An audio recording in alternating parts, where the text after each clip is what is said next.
Hey, e-commerce marketing podcast listener. I wanted to let you know that we have created a 6-month guide to marketing your e-commerce store. You can download this guide by visiting getosi.com/guide or by texting GetOSI to 33444. This guide will show you how to get more traffic, sales, and conversions for your online store. Get the guide right now by visiting getosi.com/guide or by texting GetOSI to 33444. Welcome back, everyone, to the e-commerce marketing podcast. I am your host, Arlen Robinson, and I have a very special guest today. His name is Vincent Penapinto, and he is an entrepreneur and email marketing expert. He is the co-founder of Spently. Spently's Shopify app helps merchants turn transactional emails into marketing opportunities with upsells, discounts, and follow-up emails after every purchase. Welcome to the podcast, Vincent. Hey, thanks for having me, Arlen. Yeah, not a problem. Great having you here. We always get a diverse group of guests. And before we kind of get into the marketing strategy that you're going to tell us about, why don't you give me a little bit of background in our audience, a little bit of background on how you got started. I know you're the co-founder there at Spently. Let's know a little bit about your company and what you did before. Sure. Yeah, it's quite a long story. I mean, I've always kind of considered myself to be an entrepreneur. After doing my bachelor's degree, my co-founder and I decided to pursue some more business education. So we did a postgrad in global business management. And while we were doing our postgrad, we were sort of formulating a business plan.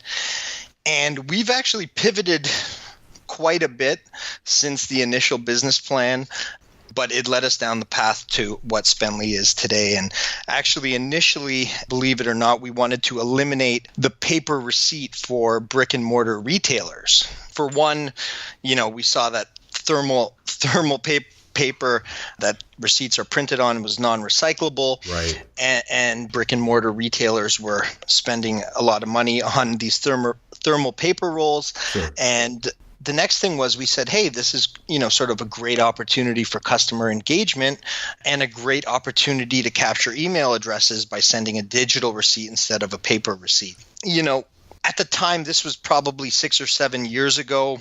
It was probably early for the market, and we had a friend on Shopify who had a Shopify store, and he said to us, your idea is great. We were trying to pursue sort of tier one and enterprise retailers with the solution and POS companies all over the world.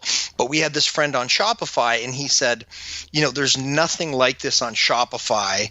We send email receipts every day. We don't have to print them. We're e-commerce, not brick and mortar. But there's no way for us to use this email receipt as a way to upsell customers. And we'd love to see this type of solution on Shopify. So we said at the time, you know what, we'll bring the app over to Shopify, and it'll be sort of our sandbox testing area. And after about a year of testing on Shopify, we realized that the solution was actually much better fitted for the small to medium-sized business owner on Shopify than the enterprise, which we may revisit at some point. That's kind of how we got started. And, we've been helping retailers and online merchants sell more through their email receipt and a suite of other transactional emails we discovered afterwards. Gotcha. Yeah, that's awesome. A lot of times when I'm talking to guests, I hear a story where they've got started one direction and it kind of based on, some of the things that they encounter, people that they talk to, they end up going down a different direction. And it kind of sounds like, you guys pivoting to the digital space really kind of made sense. And it's, really right on time. Personally, I think the regular paper receipts, at some point, I think that's going to go away. I think, like you said, eventually everything really probably will just go digital, and, those things will no longer just be printed. Everything will be, just sent to you, or maybe even the credit card companies will have your email tied on file and it'll just automatically go. So I can see that coming pretty soon. Sure. Yeah. I mean, I love e-commerce because I get that digital record. And then whenever I'm in a store and I buy something and get a physical receipt, and if I happen to need that receipt for some reason, I scan it or take a picture of it immediately. Right. And I throw the paper out. So, it's an important document for customers, and we'll get more into that later, but and why it's important and how we can use that to our advantage. Yeah, that's the thinking behind it. Sure, that's awesome. So, as far as digital e-commerce transactions are concerned, of course, that's your bread and butter. Why are transactional emails, so important these days, I guess, compared to other emails? Yeah, so I just wanted to sort of make a distinction here because I speak to a lot of merchants every day, and a lot of merchants don't even really know what transactional emails are. And when they think about email marketing, they tend to think of email newsletters only. So, an email newsletter is what I would call a bulk email. So the idea is it's one-to-many. You have one message and it goes out to many people at one time, generally speaking. So you may blast out to 20,000 or 100,000 people, and they all get the same newsletter message when you decide to send it. There's also email automation, which is, sort of predetermined flows and things like that to follow up with customers automatically. And then there's transactional email. So what transactional email is, they're sort of emails that are triggered by customer interactions with your store. So when a customer makes a purchase, that triggers an order confirmation email. When you fulfill an item and ship it, that will trigger a shipping confirmation email. If someone registers for an account with your website, they may get an account activation or an account welcome email. And, even something as simple as a password reset. The customer has requested to reset their password, they get a password reset email. So they're really based on these sort of customer interactions. And the reason why they're so important, first of all, they communicate important information that the customer needs. And there's also context as to why they're receiving that email. And because of these two things, they are opened at a far greater rate than any other email you can possibly send your customer. Right. So, it's not unusual for us to see unique open rates well over 80%. Wow. Total open rates over 200% and 300% because people check their order or their shipping email 2 or 3 times. Sure. Because, they want to see if they were charged correctly, or they want to see if their item's on the way, check the tracking. So they're basically the most important and certainly most opened email you can send compared to an email newsletter, which gets opened around, typically 20% of the time. Right. So, our thinking is these emails do serve this very functional purpose of communicating important information from a merchant to a customer. But if we take a look at these emails, we could actually add things like branding, marketing, content to them that actually help you drive more repeat purchases and repeat business. And so that's really, really what we discovered.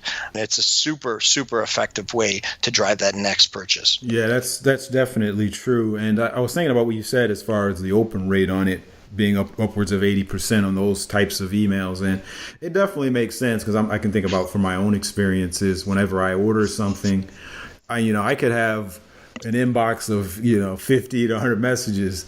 And, some of those I need to get through. Some of them could be pretty important. But if I see those transactional emails for something I purchased, that I'm probably going to go to that first. I'm going to make sure, like you said, okay, make sure, did I order the right amount? Did I order the right product? Was the tracking information? Do they have any order details as far as tracking or, when I'll be able to receive it?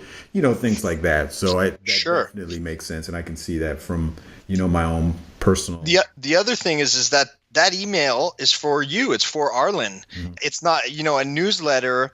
Nothing wrong with newsletters. There's certainly a time and a place for them, and they're helpful, and effective. But that newsletter is to thousands of people potentially, right? Whereas the information in the order confirmation receipt is, specialized and personalized to you. Right, for sure. Yeah. So if there's, of course, an e-commerce business listening and they, something has kind of sparked an interest in them and they're saying, okay, that does make sense. what do you say are some of the best or main ways that a business can optimize their transactional emails to, take advantage of that open rate, but yet at the same time, not overdo it. Don't, provide them with too much, or what's your opinion? And what are some of the ways you think they can kind of take a stab initially at optimizing those emails?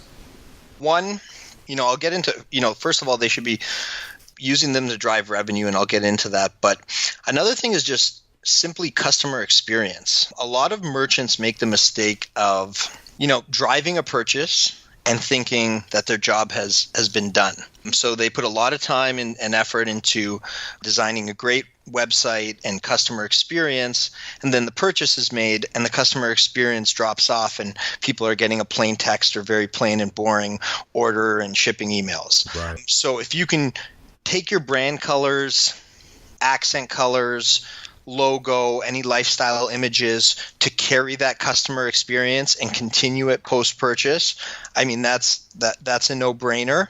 In terms of actually using the emails to drive results, there's a number of ways to do that. One is by making product recommendations. And that's something we offer at Spently. So we actually look at what the consumer purchased and say, you may also be interested in this item or that item.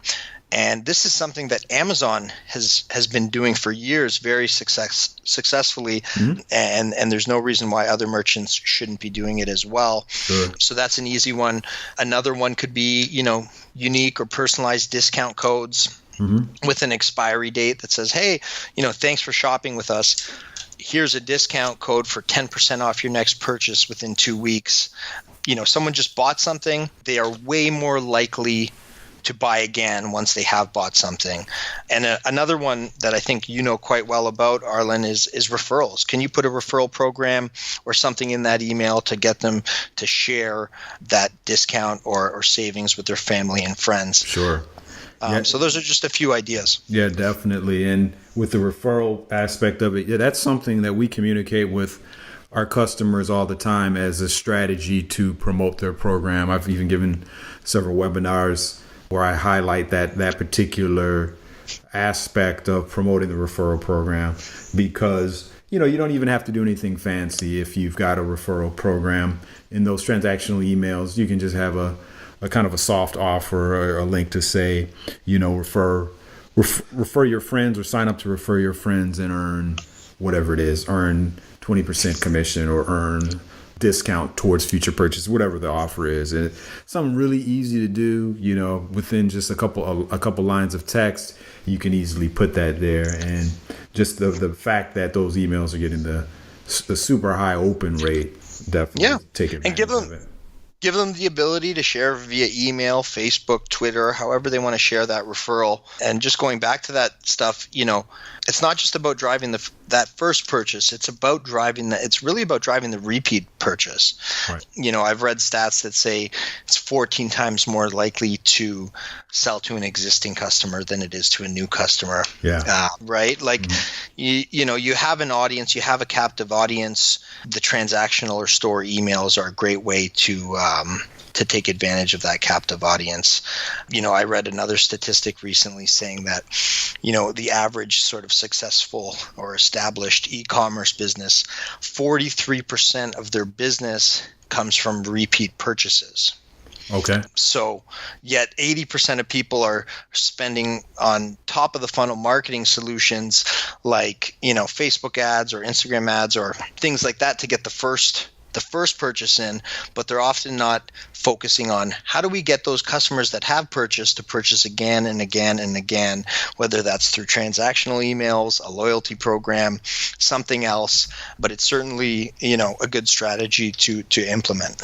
Yeah, definitely. And with regards to these transactional emails, I know people are thinking, those are definitely some quick wins, some quick and easy things that they can do to try to take advantage of those transactional emails if they're not doing anything special right now. And as far as kind of doing other things, I know, I've heard different things as far as kind of the do's and don'ts. What would you say are some things that a company should avoid with regards to the transactional emails? Certainly keep the transactional information in there because that's most important. Add some marketing content in there, but add it sparingly. There's no need to make it, a newsletter with 10 different sections. Have one or two marketing things in there, maybe have some product recommendations and a discount code, include your logo and branding and stuff like that. Mm-hmm. And don't overdo it, I'd say. That's one piece of advice. Okay, great.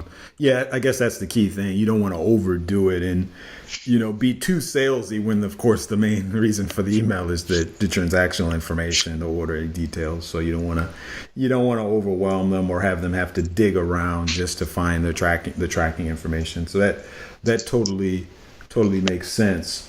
Now, I've seen a lot of transactional emails, of course, because I've purchased a lot of different things online. And you mentioned some things early at the beginning where, a lot of companies that aren't taking advantage of it, could be just using maybe just some plain standard emails that don't carry their branding all the way through. But if a company doesn't really, let's say, have anything that has their branding or is anything graphical, it's just kind of a standard text email, how much would you say the graphics really matter when customizing these transactional emails? Is it going to really make a difference, or what's your opinion on that? Yeah, I think it makes it fun and engaging. There's sort of that customer experience. It's sort of hard to quantify that side of things, but when you get a plain text email, you're like, okay, whatever. It's like anyone sending you an email, but if you add some personality to it from the brand, it can really shine through because, everyone, like I said, is opening it. So, to have that drop off in experience doesn't make sense. So whatever you can do, whether it's, the copy, graphics, anything to sort of represent your brand, mm-hmm. Makes sense. Yeah, that's totally for sure. One of the things that I always like to pick the brains of our guests on is, you've been with your business for quite some time now, and you've kind of been in the trenches, I know, and you guys deal with a lot of e-commerce businesses. From looking at the grand scheme of things, I always like to give a quick win to one of our customers. It doesn't necessarily have to be related to what you're doing or transactional emails, but what's one thing that an e-commerce business can do right now to help their business grow, get more traffic, or get sales, today, in your opinion? That's kind of something they can do immediately. Just staying on topic. I mean, there's a bunch of things, but staying on topic, just spruce up those store emails. You send them every day. Your customers are getting them every day. They're very likely to engage with them. So if you can add a logo, some marketing content, whatever your business goals may be, add them in a tasteful way to those emails, and I can promise you will see results. I mean, we've seen just last year alone well over $100 million in repeat purchases. Wow. through transactional emails. So it's sort of tried, true, and tested. So if you can do that, I definitely look for a solution to do something like that. Okay, that sounds awesome. And what I can tell from just kind of hearing what you're saying about the transactional emails, it's, in a way, because of the incredible open rate, and, especially these days that people are so inundated by emails with an open rate, like you said, that can be well over 80% open rate, that's astounding these days. If you're not taking advantage of it, you're really kind of leaving some bread on the table and not taking advantage of every single opportunity. So yeah, that's for sure. And the other thing there is it's not a time intensive thing, right? It's right. Like part of your regular everyday business processes. Mm-hmm. So just by improving them, you can sort of set them and forget them, and they go out on their own every single day. So it's not something that requires a ton of attention. Just set it up once. If you want to improve it on a monthly or quarterly basis, that's great, but you don't even necessarily have to. So right. That's definitely true. Well, great, Vincent. Well, I definitely appreciate you joining us here on the podcast. Your feedback and information about the transactional emails is, I think, will be a benefit to all of our listeners. Now, if any of our listeners want to get in touch with you, find out more about what you do, how can they do that? Sure, yeah. So they can reach out to me directly at vincent@spentleyhq.com. They can find us in the Shopify App Store, the Spentley app at least, and I'll share a URL with you. I'd like to offer a promotion, sort of an exclusive promotion for listeners of this podcast, so 2 months free on any premium plan in the Spentley app, as long as you're on the Shopify platform. Okay, great. That's awesome. I know our listeners will appreciate it, and the listeners can look forward to getting that link once the podcast is published. Well, thanks again, Vincent. We appreciate you joining us here, and you have a great rest of your day. Thanks so much, Arlen. Great speaking with you. Thank you for listening to the eCommerce Marketing Podcast. To access eCommerce videos and other resources to help your business grow, please visit getosi.com/videos. Subscribe to us on iTunes by searching for eCommerce Marketing Podcast, and please leave a rating and a review. Thanks for listening. See you next time.